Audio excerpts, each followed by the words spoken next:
हम विजयलक्ष्मी मिश्रा सबगोटा के एखन सीताराम विवाह गीत सुना रहल छी। आशा करै छी नीक लागत। अहाँ सब कमेंट कऽ कऽ लिखब जे गीत केहन लागल। धन्यवाद। जय मिथिला, जय मैथिली। राम एला जनक दुआरिया हे, बनी सिया जी के दुल्हा।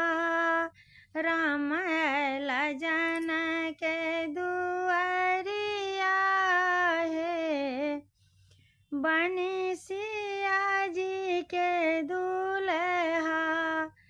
संग ही चारू भैया हे, दुल्हन चारू बहिनी।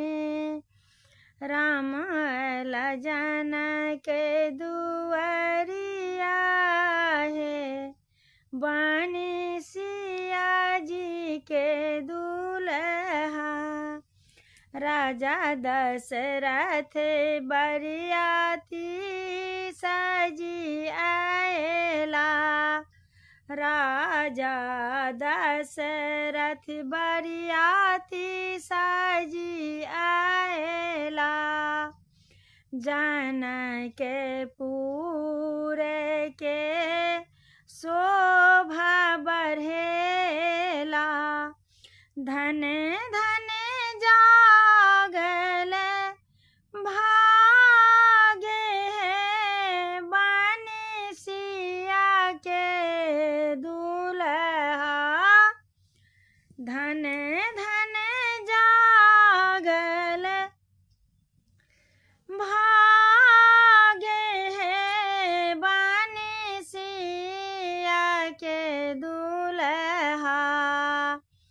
रंग बिरंग के बाजा बाजए, अवधपुर सा जनकपुर साजल। रंग बिरंग के बाजा बाजए, अवधपुर सा जनकपुर साजल। देखते लागे सोहान है, बनी सिया के दुल्हा। राम जी के सब नाम पूछै छन, पिता के नाम दशरथ कहै छथि। माय तीनू के नाम है, सुनि सब हँसै छन। बाप छन एकटा तीनटा माय छन, ठकबक चिन्हब किछु ने सिखायल छन।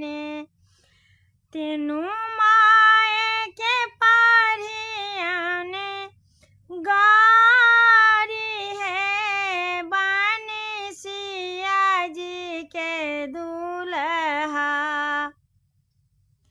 लक्ष्मण उछलथि, राम जी मुस्कथि।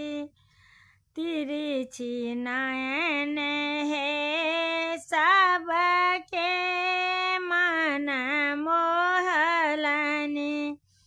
राम एला जनक के द्वारी है, सिया के दुल्हा।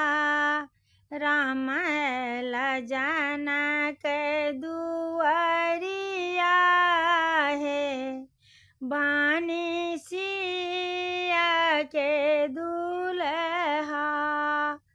शेयर सब्सक्राइब जरूर कर दे।